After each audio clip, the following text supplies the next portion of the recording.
Pushpendra sir, एक चीज तो है कि उत्तर प्रदेश में भी बहुत बड़ा भूचाल आया हुआ है।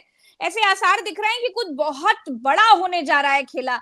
अभी तो हम जिक्र कर ही रहे हैं कि किस तरीके से भीतरघात के आरोप लग रहे हैं, साफ तौर पर लग रहे हैं कि बाबा ने हरा दिया, ये भी नैरेटिव सेट किया जा रहा है। लेकिन अभी हमारे योगी जी के जो डेप्यूटी सीएम है, वो केशव प्रसाद मौर्य दिल्ली में डेरा डाले हुए हैं। उनके जो बॉस हैं तो योगी जी, लेकिन दिल्ली वाले बॉस के यहाँ डेरा डाले हैं। तो ये उम्मीद की जा रही है, ये लोग बहुत चर्चाएं कर रहे हैं कि क्या केशव मौर्य बीजेपी के अध्यक्ष होंगे, क्या मुख्यमंत्री भी बन सकते हैं क्या? ये खबरें कहां से आ रही है सर, क्या कहेंगे इस पर? तो मैं दो लाइनों से शुरू करता हूं कि भाई सुख के सब साथी और दुख में ना कोई। होता ये है कि भाई जब आपकी ताकत कम होती है तो फिर सारे बर्तन अलग अलग बजने लगते हैं। तो दो लाइनें ये भी है कि बस इन्हीं अटकलों में अब सियासी दिन कटेंगे, मर्जी की उड़ान मिलेगी या परिंदों के पर कटेंगे। और ये मेरे ख्याल से ये लाइनें यूपी में भी अप्लाई हो रही है और दिल्ली में भी अप्लाई हो रही है।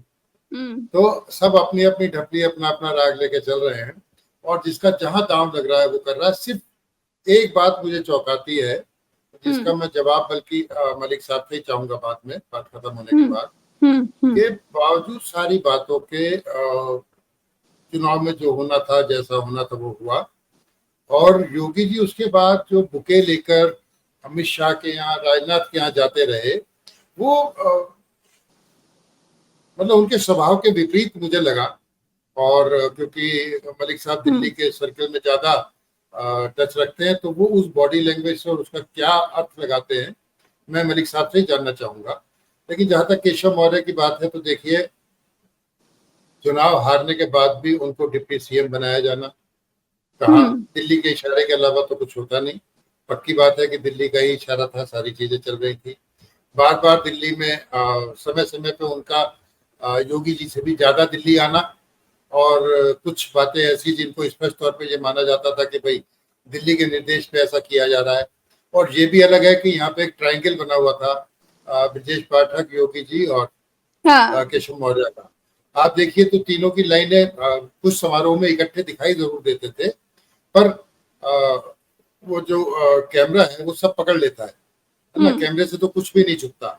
तो कहीं पर भी ऐसा नहीं लगता था कि ये दिल मिले हुए हो तीनों के, वो अलग अलग दिखाई देता था। अब बात दिल्ली की हम बड़े कैनवस की करते हैं, तो बड़े कैनवस में अभी महाराष्ट्र की बात बोली थी मलिक साहब ने, और उधर नीतीश कुमार है जिनका नाम ही कुछ और रख दिया गया था और बार बार वो पलटी मार लेते हैं। अभी भी कहा जा रहा है पलटी मार लेंगे, अभी भी कह रहे हैं लोग जल्दी मारने वाले हैं, व्यू रच दिया है, जमीन तैयार है। नायडू के प्रोग्राम में भी वो नहीं जाते हैं, और अपना सारा जो है उनका जो व्यवहार है वो सबको पता है। फिर ना जाना क्या संकेत देता है, ये धीरे धीरे ना ऐसे कुछ जैसे जैसे बच्चा रूठ जाता है ना घर में कि उसे खिलौना नहीं मिला प्रॉपर, तो ऐसे ये रूठ जाते हैं और रूठ के अपनी बातें दिखाते हैं। भाई मंत्रिमंडल में इतना हिस्सा मिलना चाहिए था, ये कम मिला, मेरी बात सुनी नहीं जा रही। तो इनकी हरकतें बिल्कुल वैसी होती हैं, और कोई दूर से ही पढ़ लेगा कि भाई ये बच्चा रूठ रहा है, अब इसे या तो मना लो या इसे वो पसंदीदा जो है खिलौना दे दो। तो ये बिल्कुल बचपने वाली बातें हैं। और ये राजनीति जो है, आप देखिए, मुझे लगता है कि महाराष्ट्र और बिहार ये दोनों ही बहुत इंपॉर्टेंट होने जा रहे हैं, और इनके आगे राज्यों के चुनाव भी आने जा रहा है महाराष्ट्र में। तो आप देखिएगा कि शायद वो जिसकी हम बात कर रहे हैं उसकी अगर कोई तारीख फिक्स की जाए या कोई डेट या महीना तय किया जाए, तो मेरे ख्याल से चुनाव आते आते बहुत सी बातें स्पष्ट हो जाएंगी। और अभी तो शायद कुछ कम लोग बोल रहे हैं, ज्यादा लोग बोलने लगेंगे। जैसा अभी मलिक साहब ने कहा कि भाई वो शिंदे के जो 4-5 इर्द गिर्द वाले बेटे को छोड़ के वो कहाँ जाने की फिराक में है। उधर प्रफुल्ल पटेल वाला ने औकात दिखाई दी है कि भाई एनसीपी की क्या औकात रही। वो बार बार ये कह रहे हैं हमारे तो 4 सांसद हो जाएंगे, 2 राज्यसभा में और हो जाएंगे, लेकिन उनकी बातों को कोई सुन नहीं रहा। देखिए जैसे बड़ा कुनबा होता जाएगा, आपकी ताकत घट गई, अब आपको कंप्रोमाइज करने पड़ रहे हैं। तो कंप्रोमाइज करेंगे तो कहाँ तक झुकेंगे, और जैसे एक को झुकेंगे तो फिर दूसरा और मांगता है। ये जो बैलेंस है ना, ये बैलेंस करना बड़ा भारी हो जाता है प्रत्याशी। जब तक आपकी ताकत है, आप ठंडे से कर रहे हैं, तो आप एक ही दिन में मुख्यमंत्री बदल लेते हैं, दूसरे दिन मुख्यमंत्री दूसरे राज्य में बदल दिया, तीसरे में बदल दिया। लेकिन ये हमेशा नहीं चलता। जब आपकी ताकत कम हो गई और जो आंकड़ा 240 का आया, इसने 40 पढ़वा दिया। इससे दिक्कत ये हो गई कि अब क्या करें, एक की मानेंगे तो दूसरे की ना माने, दूसरे की माने तीसरे की ना माने। और आप बॉडी लैंग्वेज देखिए ना उस दिन आपके से पश्चिमी उत्तर हमारे प्रदेश में जयंत चौधरी को भले ही सर मंत्री बनाया गया हो, लेकिन वैसे तो मन मुताबिक मंत्रालय नहीं मिला, पहली बात। और दूसरी बात की संगीत सोम बड़े हमलावर हो रहे हैं जयंत चौधरी के ऊपर। ये भी तो देखिए कि देखिए, कितना साफ दिख रही ये है दरारें दीवार पर। ये तो वो दबी हुई चिंगारी है जो निकल कर आई संगीत सोम की। संगीत सोम सतना विधानसभा हारे थे और अतुल प्रधान जीते सपा के, तो हाँ। क्योंकि भाई वो गठबंधन के प्रत्याशी थे, है ना, तो वो एक 30 मन में थी। दूसरा ये भी था कि कहीं ना कहीं संजीव बालियान ने अतुल प्रधान को सपोर्ट किया, ये संगीत सोम के मन में हमेशा रहा।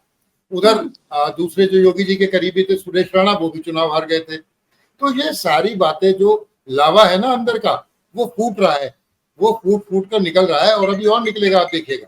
अभी ये शांत होने वाला नहीं है, क्योंकि एक के बाद एक कई बातें निकलेंगी। वो जो मानहानि का नोटिस हुआ है उसके जवाब में ये कह दिया कि मैंने तो पर्चे बांटे ही नहीं। अरे भाई, की सिक्योरिटी है तुम्हारे पास, तुम्हारे वहां पे पर्चे बांटने वाला और कौन आ जाएगा? तो सारी चीजें कहीं ना कहीं से इशारा है कैसे कैसे होना है, क्या क्या करना है, कब कब।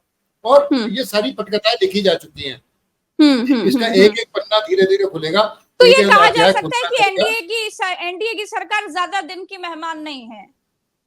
देखिए, मैं ये तो नहीं कह सकता कि ज्यादा दिन की मेहमान नहीं है। हो सकता है कुछ और नए दोस्त या नए रिश्तेदार जोड़ लिए जाएं, कुछ को दबाव में भी लिया जा सकता है। अपने संभाल नहीं पा रहे हैं सर, अगर प्रज्ञा जी सही समय पे नहीं चले ना, नहीं, अपने तो टूटे जा रहे हैं, पर ये जो जाके मिले हैं नीतीश और चंद्रबाबू नायडू, अगर वो अभी तो ईडी और सीबीआई सक्रिय नहीं हुई, अगर सक्रिय हो गई तो इनके दलों में भी तो दो फाड़ किया जा सकता है।